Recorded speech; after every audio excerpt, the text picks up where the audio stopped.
আসসালামু আলাইকুম, আমি শেয়ার হাসান আপনাকে আজকের ভিডিওতে স্বাগত জানাচ্ছি। আজকে 18 জুলাই 2024 আজকের বাজার পর্যালোচনা এবং কয়েকটি গুরুত্বপূর্ণ নিউজ নিয়ে আপনার সামনে হাজির হলাম। এবং দুর্ভাগ্য আজকে কিন্তু মার্কেট হিউজ পরিমাণ একটা মাইনাস এবং সেই সাথে সাথে কিন্তু টাকার অঙ্কের লেনদেনও হিউজ পরিমাণে কমে গিয়েছে আমরা খেয়াল করছি, এবং এটা একটা যৌক্তিক কারণ আমরা সবাই জানি। কারণ হচ্ছে বর্তমানে কোটা সংস্কার আন্দোলন চলছে এবং আজকে ছিল তার একটি চূড়ান্ত রূপ আমরা বলতে পারি। সেটা হচ্ছে যে সর্বাত্মক শাটডাউন বলা যেতে পারে। তো সেটার আওতাধীন কিন্তু শুধুমাত্র অর্থাৎ আওতার বাইরে ছিল শুধুমাত্র আমরা বলতে পারি জরুরি সেবা এবং অ্যাম্বুলেন্স। এছাড়া বাকি সবাই কিন্তু এই শাটডাউনের আওতায় ছিল। তবে যদিও এই শাটডাউনের আওতায় ছিল, কিন্তু তারা কিন্তু আসলে শাটডাউন মানেনি, অর্থাৎ শেয়ার মার্কেট এবং ব্যাংক কিন্তু বন্ধ থাকেনি। কিন্তু তারপর আমরা দেখতে পাচ্ছি আজকে শেয়ার মার্কেট এবং ব্যাংকের করুণ অবস্থা। যদিও তারা খোলা রেখেছে, কিন্তু আলটিমেটলি তেমন কোনো লাভ হয়নি বা উপকার হয়নি। তো যাই হোক, আমরা সবগুলো বিষয় নিয়ে আলোচনা করব। তো আলোচনায় যাওয়ার আগে একটা ছোট্ট অনুরোধ করি, আমার এই ভিডিওটি যদি আপনার ভালো লেগে থাকে বা সামান্য উপকার আসে, তাহলে আমি আশা করবো আপনারা আমার চ্যানেলটিকে সাবস্ক্রাইব করবেন এবং আমার ভিডিওতে লাইক অ্যান্ড শেয়ার করবেন।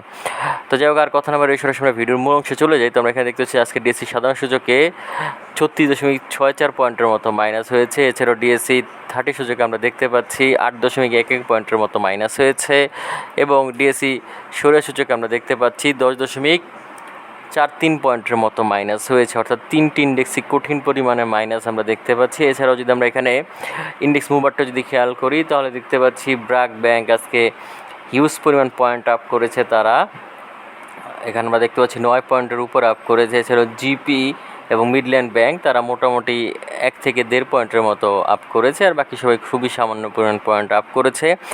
অপরদিকে যদি আমি মার্কেট ড্র্যাগারের ক্ষেত্রে দেখি, তাহলে দেখতে পাচ্ছি এখানে লাফার্জ হোলসিম সিমেন্ট 3.5 পয়েন্টের মতো। এছাড়াও বেক্সিমকো ফার্মা 2 পয়েন্টের থেকে বেশি, আমরা বলতে পারি 2.5 পয়েন্টের থেকেও বেশি কিন্তু মাইনাস করেছে। এছাড়াও রবি, এখানে ওয়েস্ট হোল্ডিং, এখানে আমরা বিকন ফার্মা দেখতে পাচ্ছি, খান ব্রাদার্স দেখতে পাচ্ছি, এরা কিন্তু আমরা দেখতে পাচ্ছি 1 থেকে 1.5 পয়েন্টের মতো মাইনাস করেছে, আর বাকি সবাই মোটামুটি মাইনাস করেছে।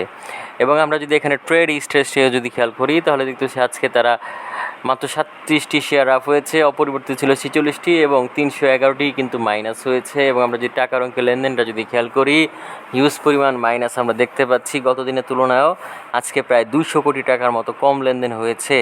তো আমরা দেখতে পাচ্ছি আজকে মাত্র 363.514 কোটি টাকার মতো লেনদেন হয়েছে, যেটা সত্যিই একটা হতাশাজনক ঘটনা আমরা খেয়াল করছি, এবং এটা হওয়াটাই স্বাভাবিক ছিল বলে আমি মনে করি। এবং আমার সাথে আপনারা সবাই একমত হবেন, কারণ আজকে দেশের যেই পরিস্থিতি, খুবই ভয়াবহ একটা অবস্থা। এই সময়তে কেউ ঘরের থেকে বেরই হয় না সাধারণত। এবং আমরা দেখতে পাচ্ছি যে ব্যাংকেরও লেনদেন অনেকাংশ কমে গিয়েছে, এবং দেশের রাস্তাঘাটের যে অবস্থা, নিজের জীবন নিয়ে আসলে একটা টানাটানি অবস্থায় চলে আসছে। তো সেই ক্ষেত্রে একদম পারতপক্ষে কেউ যদি না পারে বাসা থেকে বের হতে, তাহলে কেউই বাসা থেকে বের হচ্ছে না। তো এরকম একটি পরিস্থিতিতে শেয়ার মার্কেটে লেনদেন কম হবে, এটা একটা বড় বিষয়। দ্বিতীয়ত কথা হচ্ছে যে মানুষের আগ্রহের কেন্দ্রবিন্দু বর্তমানে কোটা সংস্কার আন্দোলনের উপরে রয়েছে, বিধায় কিন্তু শেয়ার মার্কেটের প্রতি আগ্রহ কম। এছাড়া আমরা যদি এখানে টপ গেইনার এবং লুজারের ক্ষেত্রে দেখি, তাহলে দেখছি টেকনো ড্রাগ আজকেও হল্টেড হয়েছে। তো এটাই হওয়া স্বাভাবিক ছিল, তবে কিছুটা হয়তো আগ্রহ কম থাকা মতো মনে হয়েছে আমার কাছে। কারণ হচ্ছে যে কেউ আজকে তেমন কোনো একটা শেয়ার লেনদেন করেনি। এছাড়াও মিডল্যান্ড ব্যাংক আমরা দেখতেছি তারাও আজকে ভালো পরিমাণে বৃদ্ধি পেয়েছে, আর বাকি সবাই মোটামুটি পরিমাণে বৃদ্ধি পেয়েছে। অপরদিকে লুজারের ক্ষেত্রে যদি আমরা দেখি, তাহলে যে 3% যে ব্যারিয়ার, সেটাই এখানে বলবৎ রয়েছে। এছাড়াও যদি আমরা এখানে টাকা অঙ্কের লেনদেনটা খেয়াল করি, তাহলে দেখতেছি সি পার্ল, জিপি, এখানে ওরিয়ন ইনফিউশন, অগ্নি সিস্টেম তারা লেনদেনের শীর্ষের অবস্থান করছিল। তবে তেমন যে একটা লেনদেন হয়েছে বিষয়টা এরকম না, মিডিয়াম পর্যায়ের একটা লেনদেন হয়েছে আমরা খেয়াল করছি। এছাড়াও আজকে মার্কেট ম্যাপটা যদি খেয়াল করি, তাহলে দেখছি মার্কেট ম্যাপে সবাই লাল অবস্থানে রয়েছে, শুধুমাত্র ব্যাংক এবং মিসেলেনিয়াস আসলে মন্দের ভালো অবস্থানে রয়েছে। আমরা দেখতে পাচ্ছি পেপার অ্যান্ড প্রিন্টিং বেশি খারাপ অবস্থানে রয়েছে, টেন ইন্ডাস্ট্রিজ, এখানে ট্রাভেল অ্যান্ড লেজার, এখানে আমরা যদি খেয়াল করি সিমেন্ট, এখানে ইঞ্জিনিয়ারিং সেক্টর, এগুলি কিন্তু আসলে তুলনামূলকভাবে বেশি খারাপ করেছে। ফাইন্যান্সিয়াল ইনস্টিটিউশন এছাড়াও আরও খারাপ রয়েছে, যেমন সার্ভিস অ্যান্ড রিয়েল এস্টেট। আসলে এখানে বলতে গেলে প্রায় সবই খারাপ অবস্থানে রয়েছে। তো সেই ক্ষেত্রে সব কিছু বলার আসলে আমি এই মুহূর্তে প্রয়োজন মনে করছি না। এবং আমরা যদি এখানে ব্লক ট্রানজ্যাকশনটা যদি খেয়াল করি, তাহলে দেখছি আজকে ব্লক মার্কেটে এখানে লাভেল আইসক্রিম মোটামুটি লেনদেন হয়েছে, সেন্ট্রাল ইন্স্যুরেন্স ভালো হয়েছে লেনদেন আমরা দেখতে পাচ্ছি।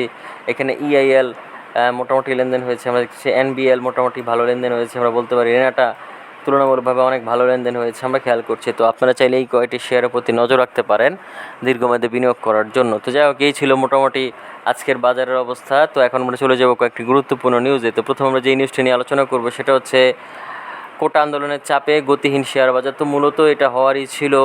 আসলে শেয়ার মার্কেট আজকে বন্ধ থাকলেও তেমন কোনো ক্ষতি হতো বলে আমার কাছে মনে হয় না। তবে এটা যেহেতু আসলে রাষ্ট্রীয়ত্ব একটা প্রতিষ্ঠানই বলা যেতে পারে, তো সেই ক্ষেত্রে এটা আসলে বন্ধ করা যায় না সেভাবে করে।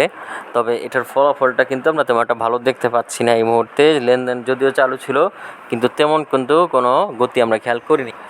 কারণ আজকে ছিল কোটা বিরোধী আন্দোলনকারীদের সর্বাত্মক লকডাউন, এবং সেই লকডাউন বা শাটডাউন আমরা যাই বলি না কেন, সেই শাটডাউনের ফলশ্রুতিতে কিন্তু আজকে দেশের গাড়ি ঘোড়া সব কিছুই বন্ধ ছিল। এছাড়া মানুষ পারতপক্ষে ঘর থেকে বের হয়নি, নিজেদের মধ্যে একটা ভীতি সঞ্চার ছিল। এছাড়া অনেকে হয়তো মৌন সমর্থনও জানিয়েছে। এরকম বিভিন্ন কারণে কিন্তু শেয়ার মার্কেটের উপরে সবচেয়ে বেশি বিরূপ প্রভাব পড়েছে আমরা দেখতে পাচ্ছি। তো দেশে কোনো একটা ভালো খবর বা খারাপ খবর আসলেই সেটা শেয়ার মার্কেটের উপর সবার আগে প্রভাব ফেলে আমরা দেখতে পাই। তো সেই ক্ষেত্রে আমাদের মনে হয়েছে যে শেয়ার মার্কেটে বর্তমানে সামনে একটা কঠিন সময় আসছে বলে আমার কাছে মনে হয়। তো যাই হোক, এই হচ্ছে বিষয়।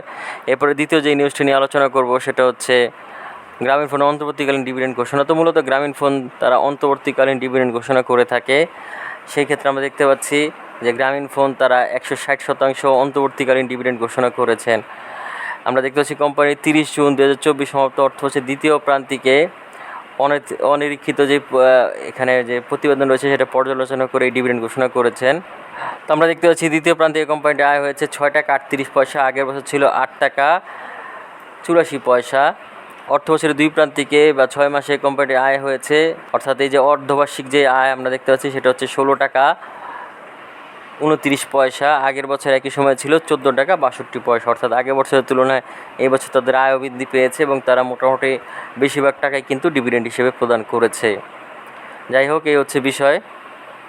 খুবই ভালো একটা নিউজ বলতে পারি গ্রামীণ ফোনের জন্য। এখন দেখা যাক আগামীতে তারা কীরকম পারফরমেন্স করে। যেহেতু আজকে সপ্তাহের শেষ দিন ছিল, এখন দেখা যাক আগামী রবিবার কী হয়।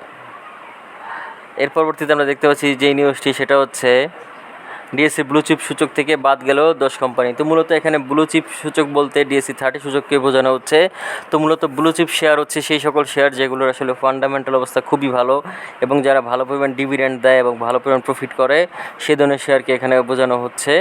তো আমরা এখানে দেখতে পাচ্ছি ডিএসসি 30 সূচক থেকে যে সকল কোম্পানিগুলো বাদ পড়েছে এবং নতুন 10টি কোম্পানি কিন্তু যুক্ত হয়েছে, অর্থাৎ 10টি কোম্পানি বাদ পড়েছে এবং 10টি কোম্পানি যুক্ত হয়েছে।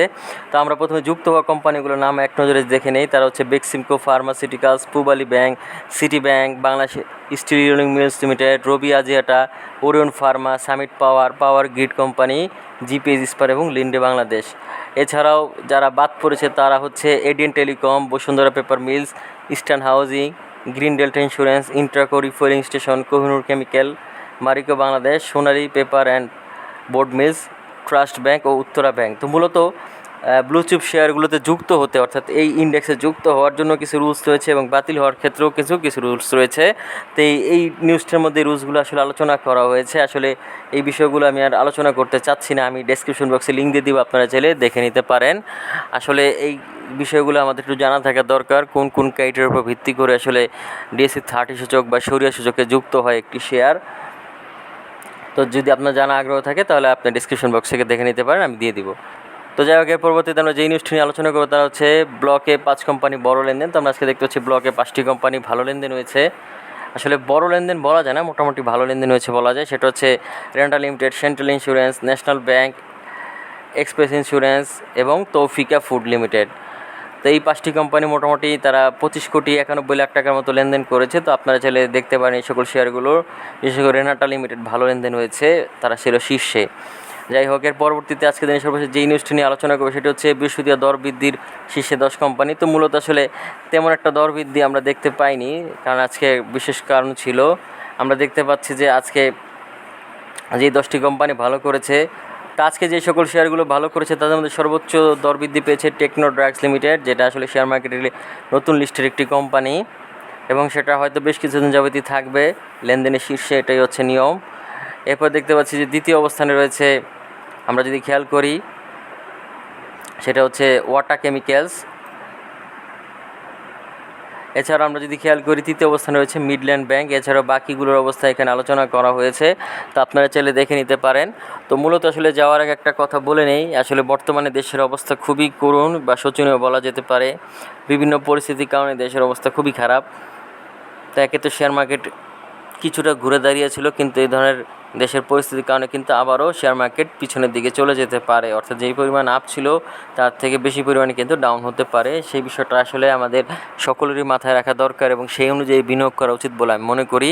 তো যাই হোক, আমি আশা করব আপনারা সবাই সচেতনভাবে বিনিয়োগ করবেন এবং নিজেদের বিনিয়োগকে নিরাপদ রাখবেন।